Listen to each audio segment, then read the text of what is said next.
Hello and welcome to part 2 of the 3-part Nation Guide series for War Thunder. In this episode, I'll be going over Britain, Japan, and China. If you haven't watched part 1, the link will be in the description. As always, subtitles and timestamps are available for anybody who needs them. Enough of the rambling, let's get to the guide.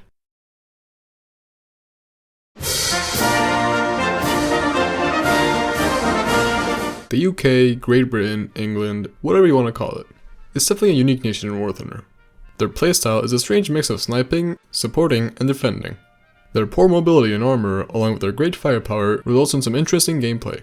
For example, you can move on to a point with your allies and hold it until the coast is clear. And then, you support your allies and move on to the next point. And if you'd rather stay in the original objective, you can find some good cover and snipe anybody who tries to capture it. Overall, the British have some of the strongest cannons at tier 3 and up, and their defensive playstyle results in some interesting gameplay. Tier 1 is the same as any other nation. Fast tanks, fast cannons, and no armor. When you reach tier 2 though, the tree gets some of its interesting features. You'll see tanks like the Cromwell and Matilda, which will be the starting point of what you'll see later on in the tech tree. The Cromwell is a pretty decent medium tank, with good mobility and firepower. The early heavy tanks like the Matilda and the 3-inch gun carrier are also very good. Lots of armor, average firepower, and low speed. With these tanks, you can get to tier 3 with ease. Speaking of tier 3, it has some of the best tanks in the British tech tree. You'll get your first 17-pounder cannon with the Shimmer Firefly. The cannon is strong and reliable, with shells that have up to 200mm of penetration. You'll keep the same cannon all the way up to tier 4, so get used to it. The medium tank and tank destroyer lines make full use of the 17-pounder, and they're the prime example of the British playstyle. Not much armor, not very mobile, but lots of firepower. You should find a good spot and snipe your enemies. And if that's not your cup of tea, you can help out your allies when they're taking care of the objective. And if you need some more armor, the Churchill's got you covered. While your cannons aren't as powerful, you can get up close and personal with these tanks. They're great at breaking through the enemy's defenses and getting the objective done. Moving on to tiers 4 and 5, you'll see the first Centurion tanks along with other medium tanks like the FV4202 and the Vickers MBT. These tanks are the very definition of the British playstyle. Armed with even more powerful cannons, these tanks can pretty much kill anything they face in one shot. These tanks get access to APDS and stabilizers much earlier than say the Soviets or the Germans for example, which is a great addition to your already good firepower. However, you should still keep in mind that they still lack decent armor and speed, so as mentioned previously, you should stick with your allies and move up slowly. As for the heavy tank line, the only real heavy tanks are the Carnarvon and the Conqueror. These two are very capable of breaking through the enemy's defenses and getting the objective done. And if you'd rather stay behind the front lines, the tank destroyers are also an interesting choice. The Charioteer and the Conway are your run-of-the-mill tank destroyers, armed with very powerful cannons for their BRs. If you're a fan of sniping, these two can be a great addition to your lineup. The other two on the other hand, well, they're better used as a meme. If you want to play as a moving bunker, the Tortoise will be a good choice. And if you want some nuclear besh, the British KB2 is a tank for you.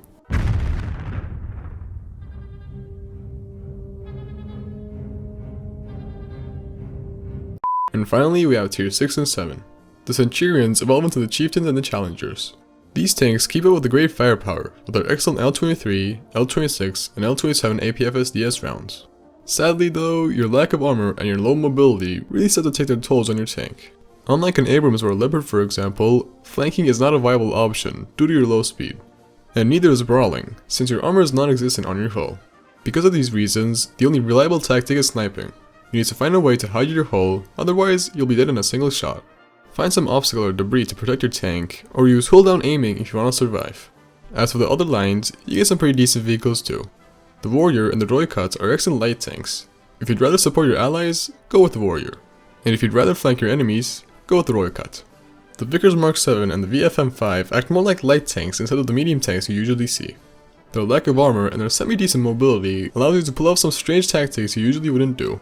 Overall, British top tier isn't the best, but if you're a fan of sniping, it can still be an interesting choice. Time for the pros and cons. One of the best things about British tanks is their firepower. Even from tier 1, they get some of the best cannons in the entire game. They get access to APDS and stabilizers much earlier than other nations, and you can use this to make German players cry about BRs. The British also get some great anti-air vehicles. The Crusader AA and the Chieftain Marksman are some of the best in terms of armor and firepower for anti-air vehicles. Speaking of aircraft, the British get plenty. Planes like the Spitfire and Seafire can carry multiple bombs and rockets, and they're very good at turn fighting if they come across enemy planes. One often overlooked thing about the British is their allies. They're almost always teamed with America, and you can count on them for breakthrough and flanking. But now it's time for some of the cons. Probably the biggest con is that the British don't have any APHE shells in their tanks. What this means is that the shell will just go straight through the tank, causing minimal damage around it. You will need to aim for weak spots like crew members and ammunition racks to cause damage. Another big con is a lack of armor. While this isn't much of an issue at lower tiers, high tier British tanks struggle a lot with this problem. One shot to your hull and you'll most likely get killed. You need to either hide behind something or stay out of sight. British tanks are also usually very slow. Your allies will overtake you quite quickly and you need to watch out for enemy flankers. Another big con is the repair costs at tier 4 and up. Even if you manage to get a decent amount of kills, you will still lose silver lines if you use too many vehicles. Now for the conclusion. Is the British tech tree beginner friendly? Not really. As mentioned previously, the lack of APHE shells will not be pleasant for beginners. Which playstyles can be used with British tanks? With their great firepower and average mobility, sniping and supporting are the two main playstyles you need to go with. How good is each tier? Tiers 1 through 4 are quite enjoyable, but when you reach tier 5, it goes downhill. Your strong firepower gets outmatched pretty quickly, and your lack of armor really starts to take effect. And besides the tank's performance, the repair costs of some vehicles won't be very pleasant. What are some tanks I should go for? A couple of the more enjoyable tanks are the Crusader, the Churchills, the Sherman Firefly, the Achilles, the Centurions, the Conqueror, and the Droidkat. Do the British have good close-air support and anti-air? The British get some of the best cats in the game, with the Spitfires, the Seafires, and the Tempests. Along with this, the British also get some very good anti-air as well. Should I play the British? If you're a beginner, I don't suggest it. Get a tier 3 or 4 tank in a nation like the USA first, and then come back to Britain. If you're looking for a new nation to grind, the British are actually a pretty decent choice. Their defensive playstyle will give you a different experience than what you're used to. And if you're just looking to have some fun, the British are a solid choice, and some interesting BRs are 4.7 and 7.7.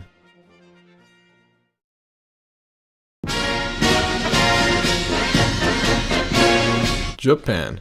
Not the first choice of many people, but it's still a very interesting nation in the game. The first half of the Japanese tech tree consists of tanks that have great firepower, but lack armor and have average mobility. The second half is more focused on mobility and firepower, but your armor is still non-existent. The Japanese playstyle is usually either sniping or flanking, depending on the tier. Overall, the Japanese tanks will give you a pretty interesting playstyle if you decide to play them. The tanks at tier 1 are painful, to say the least. No armor, terrible cannons, and somewhat decent mobility. Your biggest problem being the firepower. While your enemies might not have much armor, your shells have almost no penetration values. Your best bet is to rush to Chihakai and grind the rest of the tier 1 from there. Once you get to tier 2 though, the cannons get upgraded very quickly. You still have no armor, but if you find a good sniping spot, you can easily take care of most enemies you face. Tier 3 is where the Japanese tech tree gets interesting. You have some of the best cannons at your BR, but your armor, as usual, is non-existent. You start off the medium tank line with a Cheeto and Cheeto Late, some of the best tanks at 4.7. With your great 75mm cannon, you can easily take out almost all enemies you face. Similar to tier 2, you should find a good spot and pick off enemies from a distance. The light tank line gets the M24 and M4A3. While the M24 is nothing special, the Sherman 76 can be a very good addition to your lineup. As for the anti-tank line, you get the Nato. Very powerful cannon for its BR, but just like all the other Japanese tanks, you get no armor. As you can see, the Japanese at this tier are very sniping focused. Their cannons can fire shells that have great velocity and explosive filler, so if you shoot an enemy, it'll most likely be a one-shot kill. So, find a good spot, keep your distance from your enemies, and use your great firepower to your advantage. And now we move on to tiers 4 and 5. Here, the playstyles start to change. Instead of sniping, supporting and flanking becomes a better choice. You can see this with their medium tank line. For example, the SCA-1 and Type 61 have good mobility along with powerful cannons and heat FS. However, just like tier 3, you still lack armor. So, either stay behind your armored allies or flank your enemies. Speaking of flanking, the light tank line is great at doing that. With the M41 and Type 60, you can easily go around the map and kill a bunch of enemies. And as for the anti-tank line, you get the Ho-Ri and the Type 75. These two are different than the mobile medium tanks at this tier. What you get are slow tank destroyers with great firepower.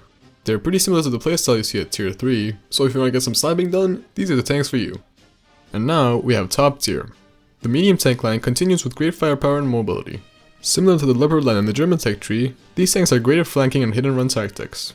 But, just like any other Japanese tank, you lack decent armor. One shot to your tank, and you'll most likely get killed. The Type 74s and Type 90s are very versatile tanks. On big maps, you can easily flank around your enemies and kill them from the side. On smaller maps, they are still very capable of fighting in urban combat. The tank destroyer line ends with the Type 16, which is one of the best flankers at this tier. This tank has an incredibly high max speed, and combined with the great firepower, you'll have no trouble getting easy kills. And finally, the light tank line ends with the Type 89. a very decent IFV. If you'd rather stay back and support your allies, this is the vehicle for you, with a decent fire rate and 2 ATGM launchers. Time to talk about the pros and cons. First off, the pros. The Japanese get great firepower at most tiers. Their cannons are very capable of taking out enemies you face. At higher tiers, your speed is one of your best features. Flanking your enemies is quite easy, and if you manage to shoot their side, it'll most likely be a one-shot kill. The light tanks are very fun as well. With their speed and firepower, you can easily get 2 or 3 kills before being spotted. The Japanese are also usually in the same team as either Germany or the USA, which can be very useful since they have some great tanks. But now, let's talk about some of the cons. Japanese tanks don't have much armor, and they'll usually die in 1 or 2 shots. This is a persistent issue in all the tiers, and it will limit your playstyles. Another big problem is the battle rating differences in the same tier. While some tiers can have some great lineups, most tanks have different BRs, which will make your lineups frustrating. The anti-air line isn't too bad, but their overall capabilities aren't too great either. They start to get better when you reach the M42. And speaking of aircraft, Japan doesn't get too many that can deal with ground targets. The best type of ordnance you'll find are 250 kg bombs on the light bombers and fighters. If used properly, you might get 1 or 2 kills with them, but that's about it. And now, the conclusion. Is the Japanese tech tree beginner friendly? No. Their low tier tanks are very difficult to get through, and their mid tier tanks don't have a lot of armor. Which playstyles can be used with Japanese tanks? With their lack of armor and their great firepower, sniping and supporting is the way to go. Once you get to tier 4 however, flanking will also be a great choice. How good is each tier? Tiers 1 and 2 are some of the worst you'll find in the entire game. Once you get to tier 3 however, it gets much better. And once you reach tier 4, the speedy tanks will let you grab through the rest of the tech tree with ease. What are some tanks I should go for? Some of the best tanks include the Chi-Nu, Chi-To, Chi-Ri, M4A3, SDA, Ho-Ri, Type 60, Type 74, Type 89, Type 16, and Type 90. Do the Japanese have good close air support and anti-air? As mentioned previously, the Japanese close air support is pretty lacking. Likewise, the Japanese don't get much in terms of anti-air. It does get better at tier 4 though. Should I play the Japanese tech tree? If you're a beginner, no. Like the British, you should get a tier 3 or 4 tank in a beginner-friendly nation first, and then come back to Japan. If you're looking for a new nation to grind, the Japanese are actually pretty decent. The great firepower and one-shotting capabilities can be quite nice. If you're just looking to have some fun, Japanese tanks are quite enjoyable, and some fun BRs are 4.7 and 6.7.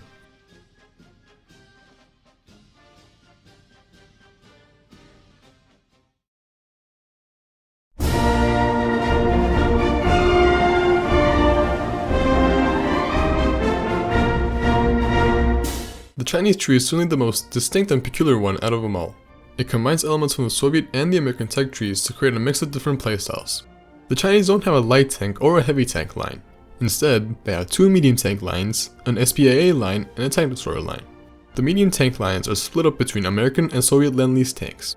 This allows you to create some very interesting lineups with elements from both trees.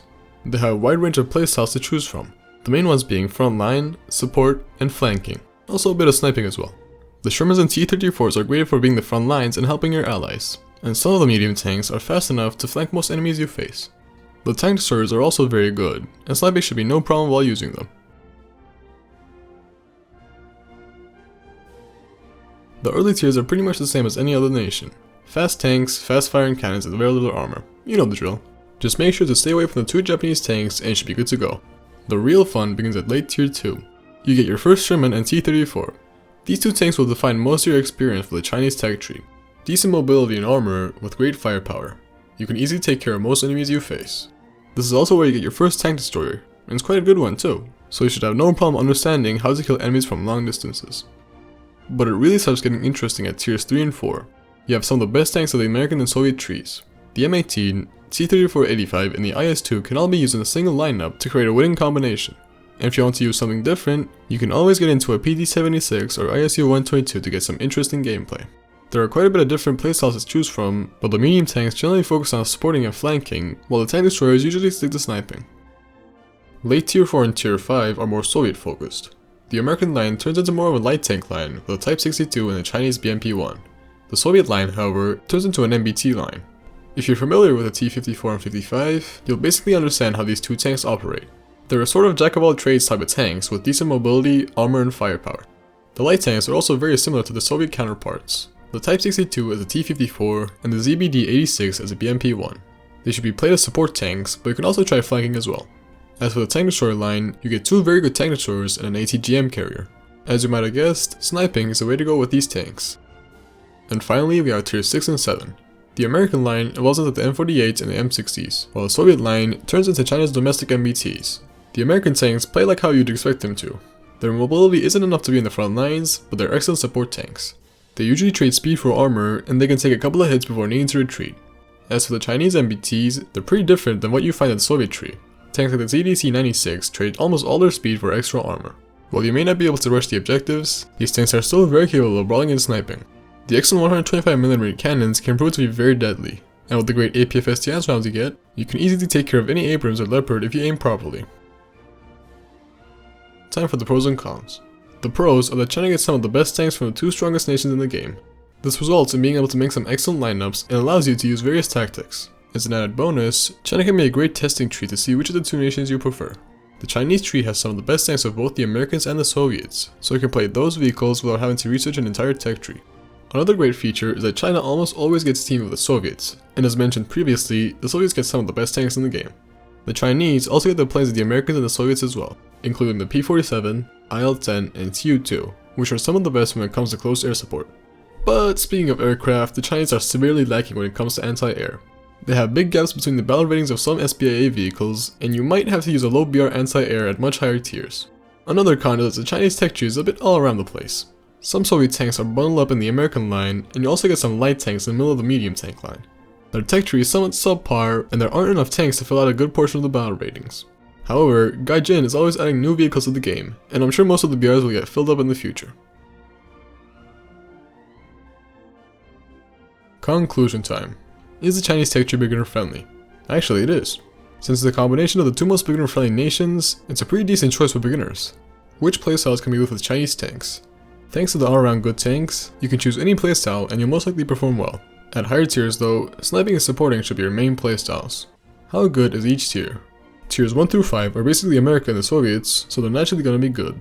Chinese top tier is pretty decent, but the only thing bad about it is the lack of vehicles. You only get a single 10.7 tank, but as I said, Gaijin will probably add some more Chinese top tier tanks in the future. What are some tanks that you should go for? Some interesting tanks are the Shermans, T-34s, American tank destroyers, IS-2s, the Type 62, Type 69, CM-11, ZDC-96, and ZDC-99. Do the Chinese have good close air support and anti-air? As I mentioned previously, they get a mix of American and Soviet planes, which are some of the best in the game. And while the number of AA vehicles are limited, what you do get is pretty decent. Should I play China? If you're a beginner, it's a surprisingly good choice.